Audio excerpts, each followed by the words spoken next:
Olá, para você que está desperto, para você que está despertando.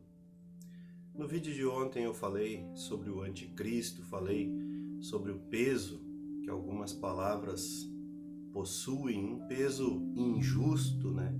Injustificado que algumas palavras que nós usamos na nossa linguagem possuem e que não fazem nenhum sentido. E nós precisamos nos livrar desse peso e analisar as palavras com uma certa frieza para, enfim, compreendermos o que elas significam. A mitologia, toda a mitologia descrita no mundo até hoje, nada mais é do que uma projeção do inconsciente coletivo. Então, tanto a mitologia judaica, a mitologia cristã, a mitologia grega, a egípcia e tantas outras, no final das contas, no cristianismo, nós somos, na sociedade ocidental, nós somos influenciados principalmente pelo cristianismo, acabou sendo um mix, uma condensação de todas essas mitologias e também da mitologia nórdica e da celta, e, enfim, acabou havendo, né, uma miscelânea de tudo isso. Mas é importante nós sabermos que toda essa mitologia tem um sentido, tem um fundo de verdade, mas não literal. A função dos arquétipos, a função dos símbolos é nos dar uma noção geral daquilo que vai no inconsciente coletivo, daquilo que está no inconsciente coletivo da humanidade. E tanto as sombras, né, quanto as luzes, tanto os heróis, quanto os vilões, quanto os monstros, toda essa gama de monstros descritos por todas as mitologias tem um fundo de verdade, porque esses monstros habitam o nosso interior. Toda a função, como eu disse, dessa mitologia é projetar para o exterior, quando nós não temos maturidade suficiente para investigarmos tudo isso dentro de nós mesmos. A própria cena descrita, né, de Jesus combatendo no deserto o diabo, Satã, Lúcifer, enfim, nada mais é do que uma descrição de Jesus lutando contra os seus monstros interiores, contra o seu ego, e compreendendo a si mesmo. E da mesma forma, Buda, quando é descrito fazendo a mesma coisa debaixo da árvore, tem o mesmo significado. Quer dizer, é lógico que não aconteceu dessa forma, da forma mostrada nos filmes, da forma fantasiosa mostrada nos filmes. É uma coisa muito mais objetiva, muito mais direta. A própria mitologia cristã que chegou aos nossos ouvidos sobre o inferno, sobre o céu, sobre o diabo, né? E muitas vezes chamado Satã, muitas vezes chamado Lúcifer. Satã é uma palavra que significa opositor, quer dizer, aquele que se opõe. Mais profundamente nós podemos entender isso como aquele que se opõe à luz, aquele que se opõe ao próprio Deus, digamos assim, né? E num sentido psicológico, num sentido profundo, o que mais poderia ser descrito como Satã? Tire, por favor, o peso dessa palavra, o peso histórico, mitológico dessa palavra que eu estou usando agora. Estou usando no sentido de opositor.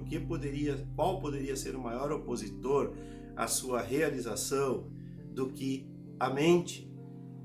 Então, o que os antigos estavam tentando descrever era o papel da mente na sua realização, no seu empoderamento, na sua plenitude. Ou seja, isso é uma barreira, esse Satã. Satã é a mente, mas não o Satã mitológico. Peço mais uma vez, retire. A mitologia é que cria os deuses, essa projeção, todos os deuses, inclusive os deuses modernos, né, das religiões modernas, são projeções também.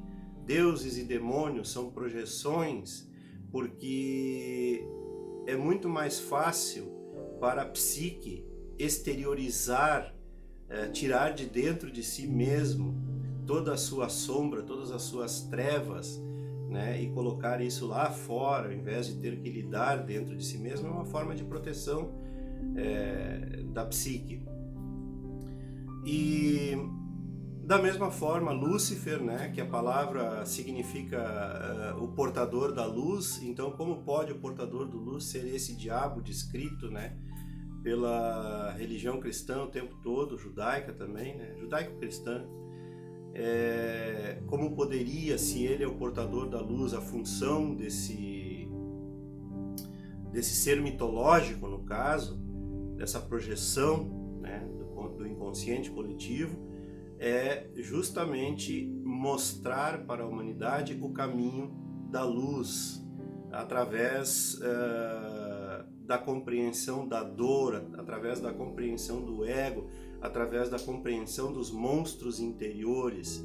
Essa é a função. Então, maliciosamente, maldosamente, as religiões predominantes em todas as épocas sempre fizeram uso do medo, né?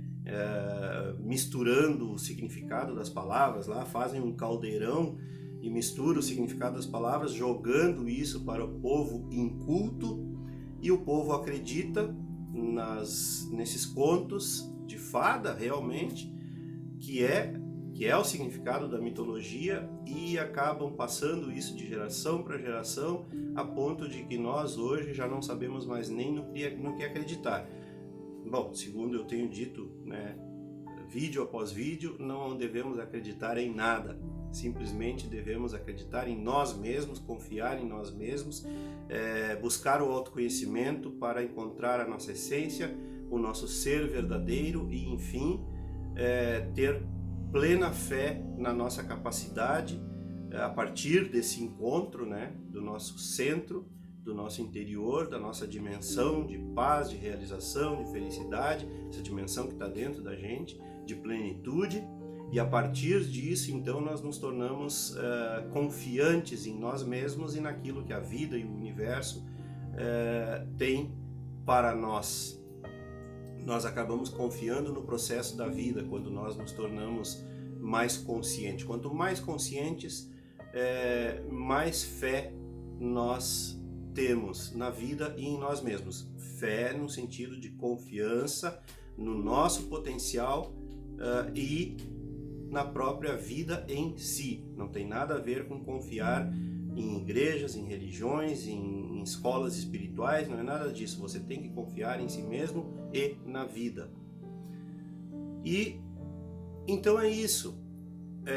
O papel do místico ao longo de todas as eras é desmistificar, é trazer a luz do conhecimento, a luz da razão, toda essa mistificação, toda essa miscelânea que foi feita com as palavras ao longo das eras, para o nosso próprio bem-estar, em busca do nosso próprio bem-estar, em busca, repito, da nossa própria realização total. E era isso. Se você gostou, curta e se inscreva no canal. Não esqueça de ativar aí o sininho para receber as notificações e as novidades diárias, e compartilhar e divulgar os vídeos com seus amigos, com aqueles que você gosta. Um grande abraço e até a próxima!